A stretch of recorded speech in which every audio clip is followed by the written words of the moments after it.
Binati ni President Ferdinand Marcos Jr. ang Philippine Women's National Football Team sa makasaysayang panalo nito sa FIFA Women's World Cup. Tinalo ng Pilipinas ang koponan ng New Zealand na nagbigay sa kanila ng pagkakataon para makapasok sa qualifying match, sakaling maipanalo nila ang susunod na laro laban sa Norway. Bago ito, hinimok na din ni PBBM ang Philippine team na kayanin ang mga balakid at magsilbing inspirasyon sa mga susunod na henerasyon.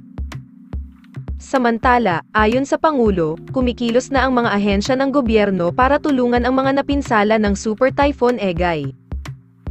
Nakahanda na umano ang mahigit 173 million pesos standby funds, pati na din non-food items na ipapadala sa mga nasalanta, partikular na sa Northern Luzon. Maliban dito, nakaantabay na rin ang Armed Forces of the Philippines, Bureau of Fire Protection, at Philippine Coast Guard para sa search, rescue, at retrieval operations. Siniguro din ng presidente na maayos ang kalagayan ng mga pamilyang naapektuhan sa Region 1, 2, 3, Calabarzon, Mimaropa, Region 6, 7 at 12. Habang naibalik na rin ang supply ng kuryente sa halos 74% ng mga apektadong bayan. Kahit nasa Malaysia si Pangulong Marcos Jr. para sa kanyang 3 araw na state visit, patuloy pa rin ang pagtanggap nito ng mga impormasyon tungkol sa epekto ng bagyong Egay sa Pilipinas. Thank you very much. To His Majesty,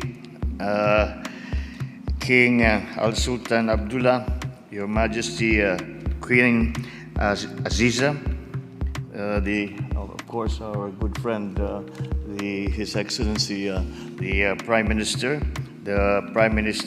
Datu Seru Anwar Ibrahim, and all of the distinguished guests who have come to join us at this very familial gathering that we have had today. And I say that because, on a very personal note, I must thank the King, His Majesty, and PM Anwar, and all our Malaysian friends for the very warm welcome that we have received upon coming to Kuala Lumpur. It has been a while since a Philippine president has come to visit with you, and I am happy to once again re-engage with all our friends in Malaysia at every level. And as has been mentioned, we are now about to celebrate our 50th anniversary of formal diplomatic relations between our two countries.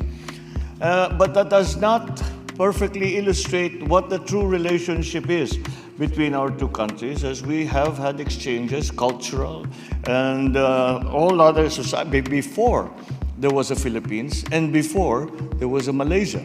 Our two peoples were already very much trading together and exchanging elements of our culture together. And so we feel on this trip that it is very much a coming together once again of old friends, and hopefully to make new allies and new friends as we continue down the road.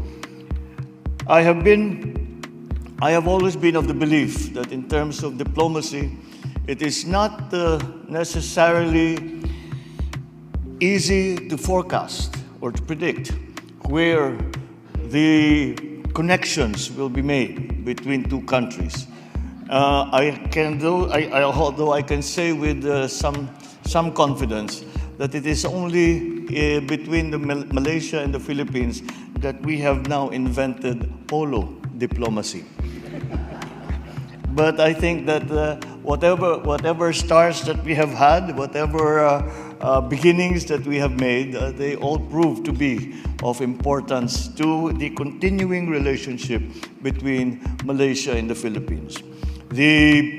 Our memberships together in ASEAN, for example, and of course also BIMPIAGAO has continued to strengthen our relationship between our two countries. And as we now come back and start to emerge from the difficult period in the last 2.5 years of the pandemic, it is time for us to re-examine those relationships and re-strengthen those relationships.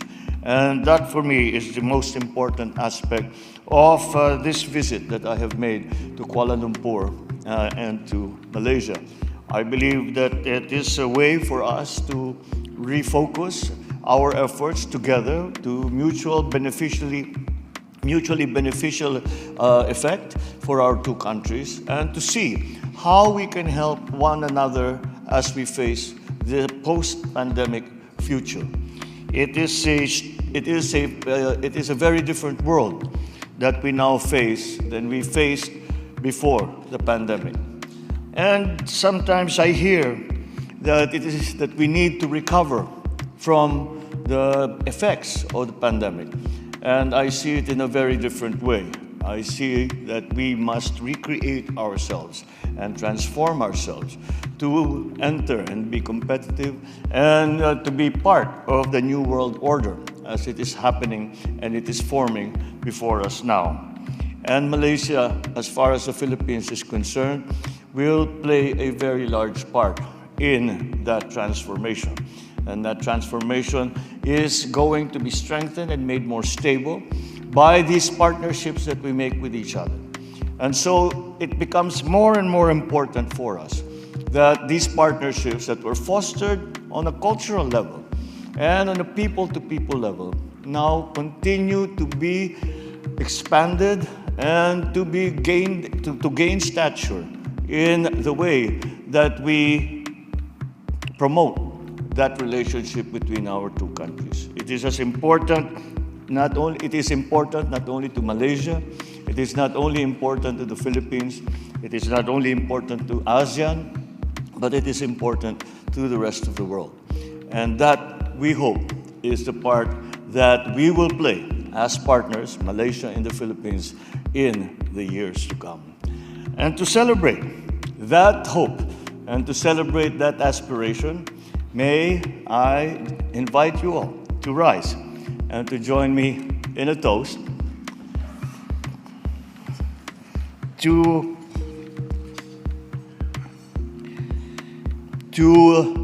the continuing good health and continuing prosperity of His Majesty King Al-Sultan Abdullah and Her Majesty Queen Aziza, to the strengthening relationships of our two countries in the future and to greater and greater heights. Cheers.